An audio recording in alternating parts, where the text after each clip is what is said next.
The Bible says, my king is the king of the Jews. He's the king of Israel. He's the king of righteousness. He's the king of the ages. He's the king of heaven. He's the king of glory. He's the king of kings. And he's the Lord of lords. That's my king. I wonder, do you know him? My king is a sovereign king. No means of measure can define his limitless love. He's enduringly strong. He's entirely sincere. He's eternally steadfast.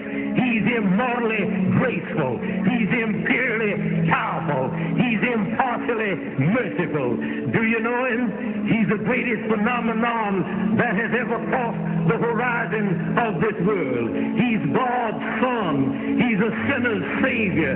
He's the centerpiece of civilization. He's unparalleled. He's unprecedented. He is the loftiest idea in literature. He's the highest personality in philosophy. He's the fundamental doctrine of true theology. He's the only one qualified to be an all-sufficient Savior. I wonder if you know him today. He supplies strength for the weak. He's available for the tempted and the tried. He sympathizes and he saves. He strengthens and sustains. He guards and he guides. He heals the sick. He cleanses the lepers. He forgives sinners. He discharges debtors. He delivers the captive. He defends the feeble. He blesses the young. He serves the unfortunate. He regards the aged. He rewards the diligent. And he purifies the meek. I wonder if you know him. He's the key to knowledge. He's the wellspring of wisdom. He's the doorway of deliverance. He's the pathway of peace. He's the roadway of righteousness. He's the highway of holiness. He's the gateway of glory. Do you know him? Well, his light is matchless. His goodness is limitless. His mercy is everlasting. His love never changes. His word is enough. His grace is sufficient. His reign is righteous. And his yoke is easy. And his burden is light. I wish I could describe him. For yes, he's indescribable. He's incomprehensible. He's invincible. He's irresistible. Well, you can't get him out of your mind. You can't get him off of your head. You can't outlive him, and you can't live without him. Well, the Pharisees couldn't stand him, but they found out they couldn't stop him. Pilate couldn't find any fault in him. Herod couldn't kill him. Death couldn't handle him, and the grave couldn't hold him. That's my king. That's my king.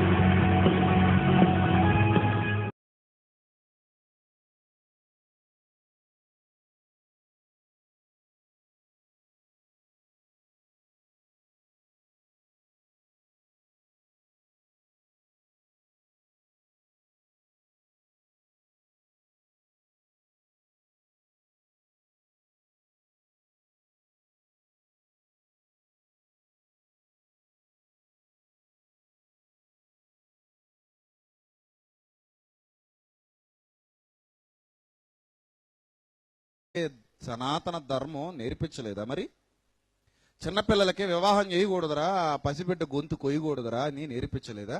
ఏమండి, 1 సంవత్సరం పాపకు కూడా పెళ్లిళ్ళు చేసిన చరిత్ర అండి మన భారతదేశాన్ని. ఎందుకంటే తండ్రి కూతుర్ని పెళ్లి చేసుకోవచ్చు అంటే కొడతారు. ఇక్కడ భారతీయులు ఏం చేస్తారు? తండ్రి కూతుర్ని పెళ్లి చేసుకోవచ్చు అంటే చాచి చెంప మీద కొడతారు. అందుకని దాన్ని అలా కప్పెట్టేశారు. యోహాను సువార్త 8వ అధ్యాయం 11వ వచనంలో కూడా యేసు అక్కడ ఒక వ్యభిచార స్త్రీని అమ్మా అని పిలిచినట్టుగా ఉంది తెలుగు బైబిల్లో. ఈ విషయం వీపీ రెడ్డి కూడా చెప్పాడు ఒకసారి. అమ్మా అన్నాడండి. ఎంత గొప్పవాడండి అన్నాడు ఈయన. నిజానికి అమ్మా అనేం అనలేదు ఆయన. ఏ ఉమెన్, ఓ స్త్రీ అని పిలిచాడు ఇంగ్లీష్ బైబిల్లో. కానీ తెలుగు బైబిల్లో సెంటిమెంట్ పండించడానికి అలా అమ్మా అని పెట్టారు. ఎందుకంటే భారతీయులకు సెంటిమెంట్ ఎక్కువ కదా. ఈ భారతీయ ప్రేక్షకులకి అనుగుణంగా బైబిల్ని మార్చారు. వీళ్ళు రీమేక్ చేశారు బైబిల్ని. కానీ ఇవి సిద్ధాంత గ్రంథాలు కాబట్టి మనకి మూలంలో ఉన్న విషయం ఏంటో తెలియాలంటే మనం ఇంగ్లీష్ బైబిల్లోకి వెళ్ళాలి. ఇంగ్లీష్ బైబిల్లో కూడా కాకపోతే హెబ్రూ బైబిల్లోకి వెళ్ళాలి. హెబ్రూ బైబిల్ దాకా వెళ్ళడం మనకు కష్టం కాబట్టి ఇంగ్లీష్ బైబిల్ చూసుకుంటే సరిపోయింది. లేదా అక్కడ దాకా వెళ్ళి మన సనాతన సంస్కృతిలో విద్యలకు అధిదేవత ఎవరు? చదువుల తల్లి ఎవరు? సరస్వతి, గాయత్రి. స్త్రీలే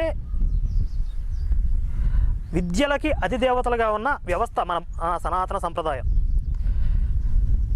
ఇలా స్త్రీలు కూడా విద్యాభ్యాసం, ఉపనయనం ఇత్యాది కార్యక్రమాలన్నీ పూర్తయిన తర్వాతే, యుక్త వయసు వచ్చిన తర్వాతే వివాహాలు జరిగేవి. ఎప్పుడు? పూర్వకాలంలో మన సనాతన సంప్రదాయ వ్యవస్థలో. అయితే ఇతను చెప్పినట్టుగా 100 సంవత్సరాల క్రితం, 200 సంవత్సరాల క్రితం, కొన్ని వందల సంవత్సరాల క్రితం కొన్ని బాల్య వివాహాలు జరిగాయి. దానికి కారణం ఏమిటి తెలుసా? ఈయనకి తెలీదు. దానికి కారణం ఏంటంటే, మన దేశం మీద ఎప్పుడైతే మహమ్మదీయులు, తురకలు, ఈ క్రైస్తవులు అనబడిన వారు, దోపిడీ దొంగలు ఎప్పుడైతే మన దేశం మీద పడి దోచుకుని మన సంపదనంతా కొల్లగొట్టి మన స్త్రీలపై అత్యాచారాలు చేయటం మొదలుపెట్టారో, అప్పుడు వారి బారి నుంచి కాపాడుకోవటానికి ఒక్క విపి రెడ్డే కాదు, 95% మంది క్రైస్తవ మత ప్రచారకులు ఇదే విధంగా బైబిల్ని కప్పెడుతూ, బైబిల్లో లేని విషయాలను చెప్తూ, బైబిల్లో ఉన్న విషయాలను దాచేస్తూ ప్రజల్ని అండ్ దిస్ 35 అయిపోయింది కదా, 36 చూద్దాం. But if any man think that he behaved himself uncomely toward his virgin, తన కుమార్తెకు పెళ్లి చేయాలని ఒకడు అనుకున్నప్పుడు, if she pass the flower of her age, ఆమెకి ఈడు మించిపోయినప్పుడు, and need to require, let him do what he will, అంటే అతడు ఏం చేస్తాడో చేయనివ్వండి. హీ సిన్నత్ నాట్, అది పాపం కాదు. లెట్ దెమ్ మ్యారీ, వాళ్ళు పెళ్లి చేసుకోవచ్చు. ఎవరు? తండ్రి కూతుర్లు పెళ్లి చేసుకోవచ్చు. Let them marry.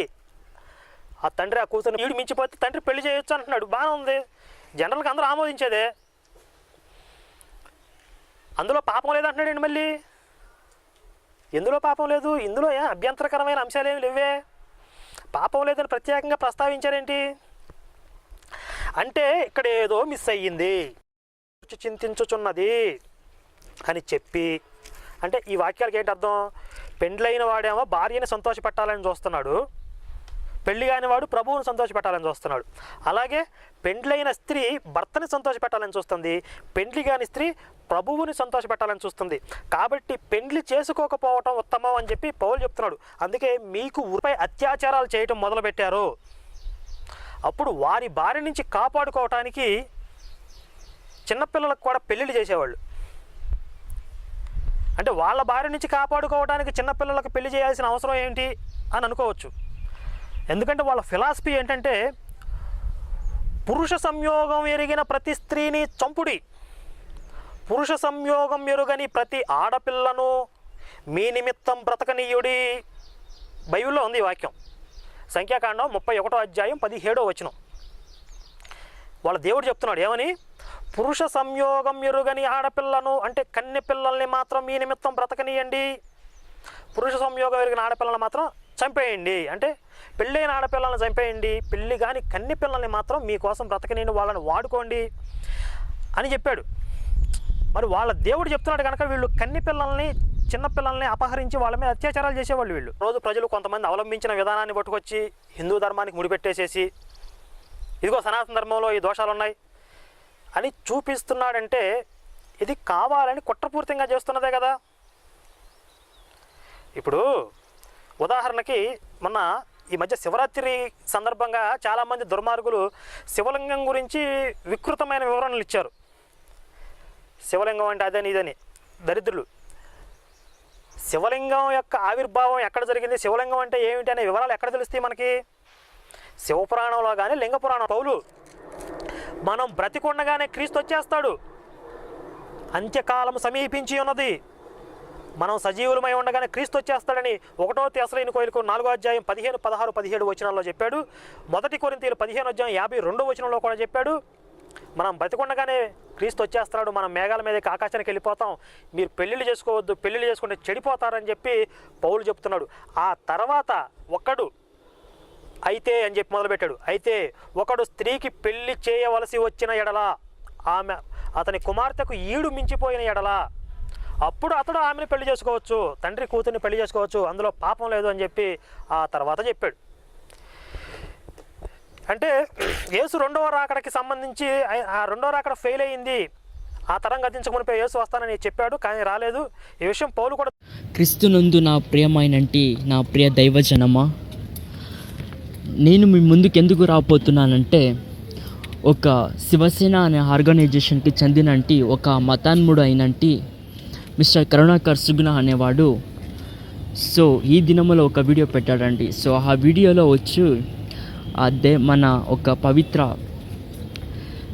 పవిత్ర దైవ వాక్యాన్ని, ఒక పవిత్రమైనంటి ఆయన ఒక మహాజ్ఞానమైనంటి మన దైవ గ్రంథాన్ని తన బుద్ధితో తనకు వచ్చినట్లు వక్రీకరిస్తూ దాన్ని లేకుండేవంతా వక్రీకరించి చెప్పుతూ ఒక చాలా బాధగా కలిగించేటట్లు ఒక వీడియో పెట్టాడండి. సో ఆ వీడియో గురించి నేను మీకు సంపూర్ణంగా మాట్లాడి ఆ ఒక వీడియో గురించి నేను మీతో పంచుకోవాలనుకుంటున్నాను. సో దాంట్లో వచ్చి మన సహోదరుడైనటువంటి విపి విజయప్రసాద్ రెడ్డి గారు ఒక హిందూ మతాన్ని గురించి ఆయన మాట్లాడా లేదా వాళ్ళ గురించి ఆయన ఏమైనా తప్పుగా చెప్పాడా అనేసి, మరియు యేసు అమ్మా అని పిలవలేదు అని ఒక చెప్పాడు కరుణాకర్ సుగుణ గారు. సో దాని గురించి నేను మాట్లాడాలనుకున్నాను. మరి అలాగనే అసలు బాల్య వివాహం ఎప్పుడు మన భారతదేశంలో పుట్టింది, సో ఎందుకు బాల్య వివాహము ఒక ప్రారంభం అయ్యింది అనేసి దాని గురించి చెప్పాలనుకుంటున్నాను. మరియు సేవకులు బైబిల్లో ఉండేది కప్పెడుతూ దాంట్లో లేకుండా ఉండేవన్నీ చెబుతున్నారు అని ఆయన సంబోధించాడు. సో దాని గురించి ఎవరు చెప్తున్నారని దాని గురించి నేను సంబోధించాలనుకుంటున్నాను. దెన్ మరి ఆయన చెప్తూ తనకు ఒక ఇంగ్లీష్ లాంగ్వేజ్ రాకున్నప్పటికీ సహా లెట్ దెమ్ మ్యారీ అని చెప్తూ దాన్ని చాలా అనీతికరంగా వక్రీకరించాడు. దాని గురించి చెప్పాలనుకుంటున్నాను. మరియు కరుణాకర్ సుగుణ గారు ఈ ఎంత వక్రీకరిస్తూ దేవుని వాక్యం ఎంత వక్రీకరించి చెప్తూ ఆయన చాలా బాధ పెట్టాడండి అందరికీ. వాడు చెప్పిన ఒక మాటలు వింటుంటే చాలా బాధేస్తున్నది. సో ఒక్కొక్క పాయింట్ వాడు చెప్పిన ఒక్కొక్క పాయింట్కి సహా నేను పెట్టిన వీడియోకు ఒక సమాధానం ఇవ్వాలనుకుంటున్నాను. అది దేవుని వాక్యంతో ఆధారంతో విత్ ఎవిడెన్స్తో మీ ముందు రావాలనుకుంటున్నానండి. సో ఇవంతా చెప్తూ మరి ఇంకొకటి ఏమప్పంటే అది చాలా బాగుంటుందండి. సో వీడు కరుణాకర్ సుగుణ గాడు ఒక ఐటెం గాడు అయిపోయినాడు. సో ఈ ఐటెం గానికి శివలింగం అంటే ఏమని తెలియదు. దాని గురించి నేను సంపూర్ణమైనటి విశ్లేషణ మీతో అనుకుంటున్నానండి. సో అయినంత త్వరలో మీ ముందు రాబోతున్నాను. Thanks lord. The Bible says, my king is the king of the Jews.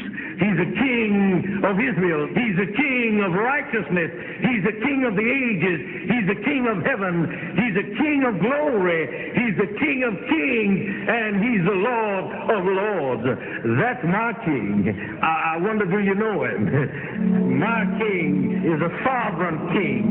No means of measure can define his limitless love. He's enduringly strong. He's entirely sincere. He's eternally steadfast. He's immortally graceful. He's imperially powerful. He's impartially merciful. Do you know him? He's the greatest phenomenon that has ever crossed the horizon of this world. He's God's Son. He's a sinner's Savior. He's the centerpiece of civilization. He's unparalleled. He's unprecedented. He is the loftiest idea in literature. He's the highest personality in philosophy. He's the fundamental doctrine of true theology. He's the only one qualified to be an all-sufficient Savior. I wonder if you know him today. He supplies strength for the weak. He's available for the tempted and the tried. He sympathizes and he saves. He strengthens and sustains. He guards and he guides. He heals the sick. He cleanses the lepers. He forgives sinners. He discharges debtors. He delivers the captive. He defends the feeble. He blesses the young. He serves the unfortunate. He regards the aged. He rewards the diligent. And he purifies the meek. I wonder if you know him. He's the key to knowledge. He's the wellspring of wisdom. He's the doorway of deliverance. He's the pathway of peace. He's the roadway of righteousness. He's the highway of holiness. He's the gateway of glory. Do you know him? Well, his light is matchless. His goodness is limitless. His mercy is everlasting.